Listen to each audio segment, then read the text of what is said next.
Assalamualaikum warahmatullahi wabarakatuh. Kami dari kelas 12 IPS 2, kelompok 8 Sejarah Indonesia, akan menjelaskan sebuah materi yang berjudul Pejuang Integrasi Papua dan Perjuangan Ismail Marzuki. Papua dalam Kongres Pemuda.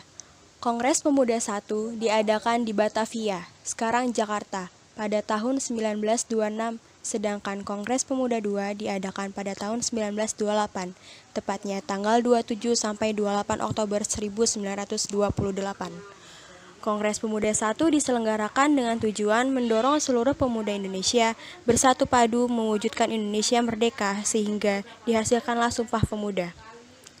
Ada banyak orang Indonesia, terutama mereka yang berasal dari masyarakat asli Papua sendiri, yang tidak mengetahui bahwa ada beberapa pemuda Papua ikut hadir dan menjadi saksi peristiwa bersejarah tersebut. Hal ini disebabkan oleh kurangnya penelusuran sejarah yang dilakukan oleh pemerintah Indonesia. Akibatnya, banyak orang Indonesia tidak mengetahui secara rinci siapa saja yang hadir dalam kongres yang melahirkan Sumpah Pemuda tersebut. Maka dari itu, hal ini dapat dipakai oleh OPM untuk menyebarkan kebohongan bahwa tidak ada wakil dari Papua dalam peristiwa Sumpah Pemuda.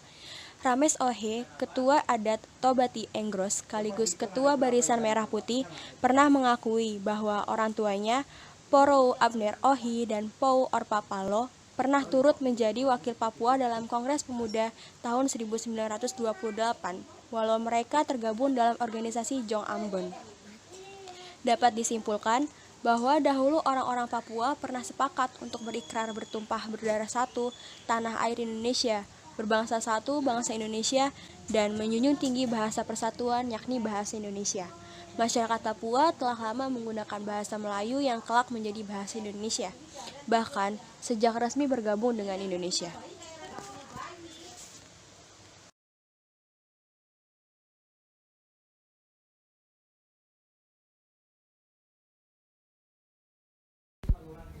Silas Papare. Silas lahir di Serui, Papua, 18 Desember 1918. Dia adalah seorang pejuang penyatuan Irian Jaya Papua ke dalam wilayah Indonesia. Dia sangat gigih dalam memperjuangkan kemerdekaan Papua, sehingga dia sering berurusan dengan aparat keamanan Belanda dalam memerangi kolonialisme Belanda, dan pada akhirnya dia dipenjarakan di Jayapura karena memengaruhi batalion Papua untuk memberontak. Semasa menjalani masa tahanan di Serui, Papua, Silas berkenalan dengan Dr. Sam Ratulangi, Gubernur Sulawesi yang diasingkan oleh Belanda ke tempat tersebut. Perkenalannya tersebut semakin menambah keyakinan bahwa Papua harus bebas dan bergabung dengan Republik Indonesia.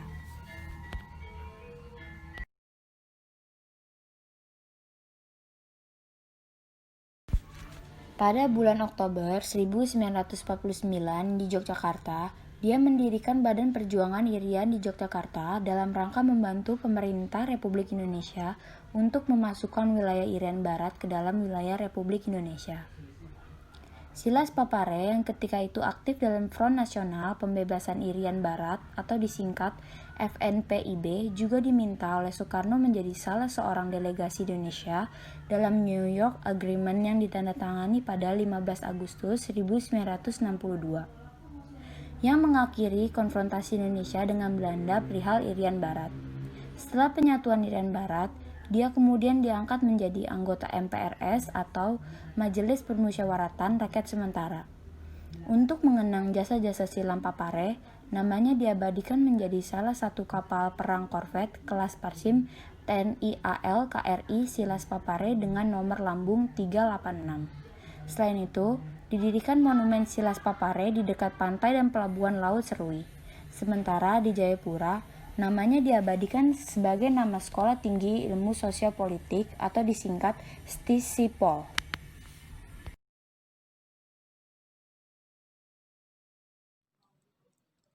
Martin Inday lahir di Doromena, Papua pada 14 Maret 1912.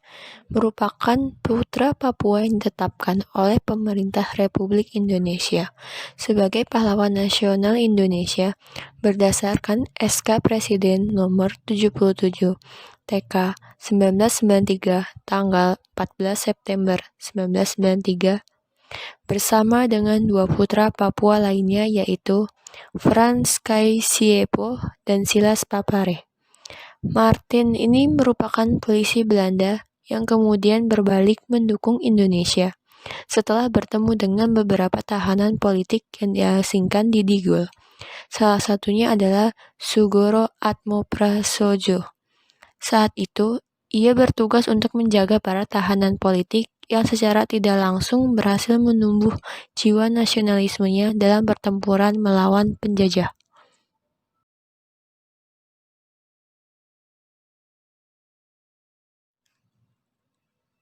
Pada tahun 1946, Martin bergabung dengan sebuah organisasi politik bernama Komite Indonesia Merdeka, yang kemudian dikenal dengan sebutan Partai Indonesia Merdeka. Saat menjabat sebagai ketua, Martin dan beberapa kepala suku yang ada di Papua menyampaikan protesnya terhadap pemerintah Belanda yang merencanakan memisahkan wilayah Irian Barat dari wilayah Kesatuan Indonesia. Mengetahui pihaknya membelot, Belanda menangkap Martin dan membuinya selama 3 tahun di Hulu Digul karena pasukan Belanda merasa dihianati oleh aksinya tersebut.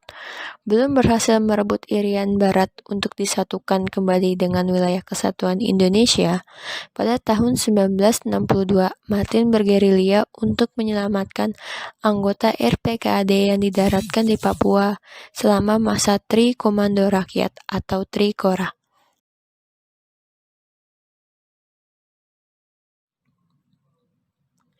Di tahun yang sama, Martin menyampaikan piagam kota baru yang berisi mengenai keinginan kuat penduduk Papua untuk tetap setia pada wilayah Kesatuan Indonesia. Berkat piagam tersebut, Martin dikirim ke New York untuk melakukan perundingan dengan utusan Belanda tentang pengembalian Irian Barat yang selama ini berada di bawah pemerintahan sementara PBB ke dalam wilayah Kesatuan Indonesia. Akhirnya, dalam perundingan tersebut, Irian Barat resmi bergabung dengan wilayah Kesatuan Indonesia dan berganti nama menjadi Irian Jaya. Berkat jasanya, Martin diangkat sebagai anggota MPRS atau Majelis Permusyawaratan Rakyat Sementara sejak tahun 1963 sampai 1968 dan diangkat sebagai kontrolir diperbantukan pada Residen Jayapura dan berpangkat mayor tituler selama 20 tahun.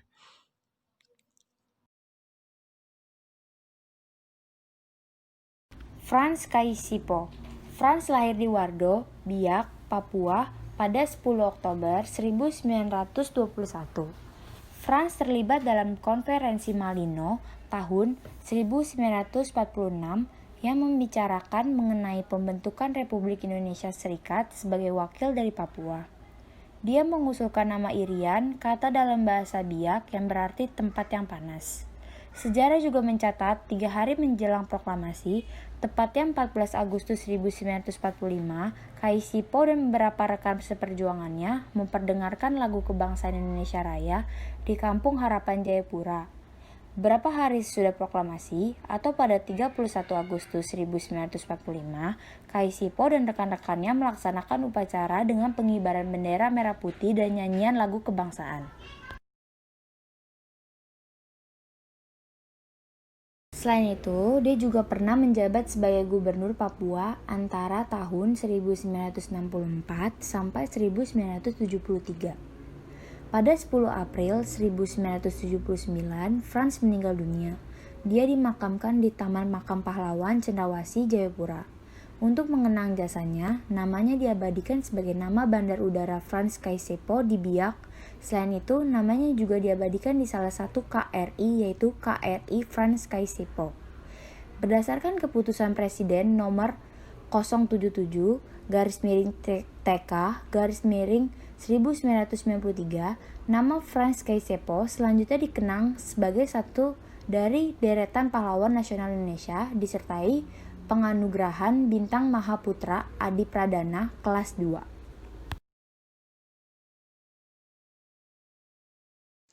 Perjuangan Integrasi Ismail Marzuki.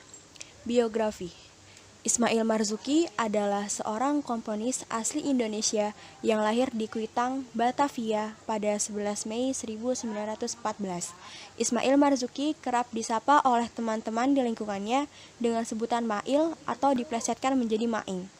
Ismail Marzuki menikah dengan penyanyi keroncong Elis Zuraidah. Pada Maret 1942, saat Jepang menduduki seluruh Indonesia, Radio Nirom dibubarkan diganti dengan nama Hosokanri Kyoku. PRK juga dibubarkan Jepang dan Orkes Live Java berganti nama Keriana Jawa. Perjalanan karir. Maing memulai karir musiknya saat berusia 17 tahun dengan karya pertamanya yakni lagu yang berjudul O Sarina pada tahun 1931. Yang inti dari lagu tersebut adalah keadaan bangsa yang tertindas. Selain menjadi pengarang lagu, Ismail juga piawai dalam memainkan berbagai alat musik orkestra seperti gitar, saksofon, dan harmonium pompa. Pada awalnya, Ismail Marzuki dimasukkan ke sekolah formal di HIS Edenbrook Menteng. Namun, kemudian ayahnya merasa khawatir kalau nantinya ia bersifat kebelanda-belandaan. Maka Ismail Marzuki lalu dipindahkan ke Madrasah Unwanul Falah di Kuitang. Setelah lulus, ia masuk sekolah Mulo dan membentuk grup musik di sana. Di situ, dia memainkan alat musik banyo dan gemar memainkan lagu-lagu gaya Dixieland serta lagu-lagu barat yang digandrungi pada masa itu. Setelah tamat Mulo, Ismail Marzuki bekerja di Sochoni Service Station sebagai kasir dengan gaji 30 gulden sebulan, sehingga dia sanggup menabung untuk membeli biola.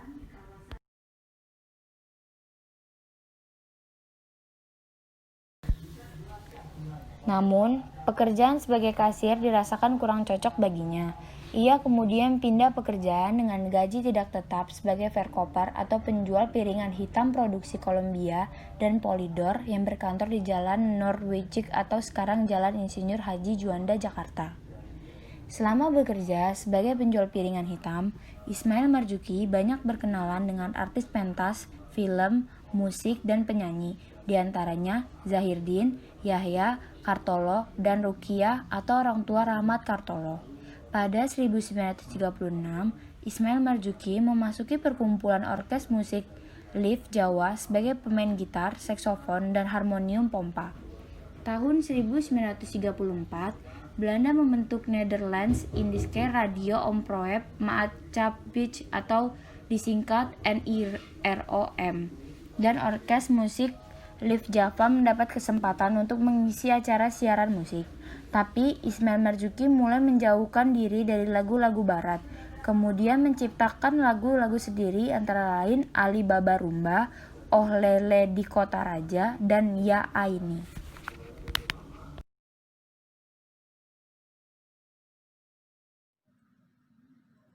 Lagu ciptaannya kemudian direkam ke dalam piringan hitam di Singapura. Orkes musiknya punya sebuah lagu pembukaan yang mereka namakan Sweet Jaya Islander.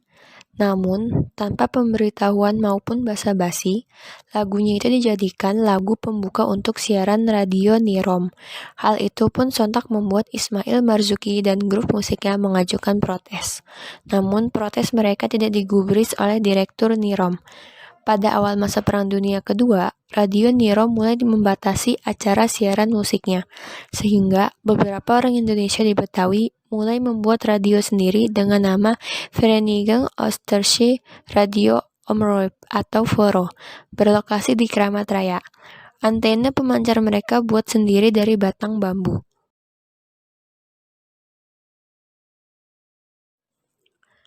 Bentuk integrasi. Membentuk Perikatan Radio Ketimuran atau PRK. Ketika Ismail Marzuki membentuk organisasi Perikatan Radio Ketimuran, pihak Belanda meminta untuk memimpin Orkes Studio Ketimuran yang berlokasi di Bandung, Tegalega. Orkesnya membawakan lagu-lagu barat. Pada periode ini, dia banyak mempelajari bentuk-bentuk lagu barat yang digubahnya dan kemudian diterjemahkannya ke dalam bahasa Indonesia. Sebuah lagu ciptaan R. Karsoff diterjemahkan ke dalam bahasa Sunda menjadi Panon Hideng, sebuah lagu ciptaan berbahasa Belanda tapi memiliki intonasi timur yakni lagu Als de Orchiden Bloeien.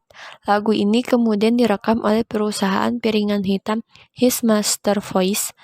Kelak, lagu ini diterjemahkan lagi ke dalam bahasa Indonesia dengan judul Bila Anggrek Mulai Berbunga. Berjuang dengan senjata lagu. Meskipun dikenal sebagai seniman atau musisi, Ismail nyaris selalu ada manakala terjadi pertempuran. Misalnya di Jakarta pada awal September 1945 saat Nietzsche atau Belanda datang, juga ketika meletusnya peristiwa Bandung Lautan Api pada Maret 1946. Sikap perlawanan juga pernah ia tunjukkan sewaktu Belanda mengambil alih Radio Republik Indonesia atau RRI di Jakarta dan menggantinya dengan Radio Omroep in Overgangstig atau ROIO pada akhir 1946. Ismail Marzuki yang memang kerap mengisi siaran musik di RRI dirayu agar mau bekerja di ROIO. Belanda menawarkan gaji besar, mobil, dan berbagai fasilitas lainnya. Namun menurut Ahmad Naros dalam Bang Maing Anak Betawi 1982, semuanya itu ia tolak dengan tegas. Menurutnya daripada bekerja sama, terlebih lagi bekerja untuk kepentingan Belanda, Ismail memilih hengkang dari RRI yang telah berubah wujud menjadi ROIO itu. Begitulah cara yang ia lakukan untuk menjaga harga diri dan martabat negeri. Ismail Marzuki kembali mengabdi untuk RRI setelah penyerahan kedaulatan dari Belanda kepada pemerintah RI pada penghujung tahun 1946. Melalui lagu-lagu ciptaannya, Ismail Marzuki menggelorakan semangat para pejuang Republik untuk terus berjuang mempertahankan martabat bangsa. Cukup banyak karya ciptaannya yang mengangkat tema perjuangan dan nasionalisme. Sebutlah tembang Gugur Bunga, Rayuan Pulau Kelapa, Bandung Selatan di Waktu Malam, Karangan Bunga dari Selatan, Selamat Datang Pahlawan Muda, dan Indonesia Pusaka.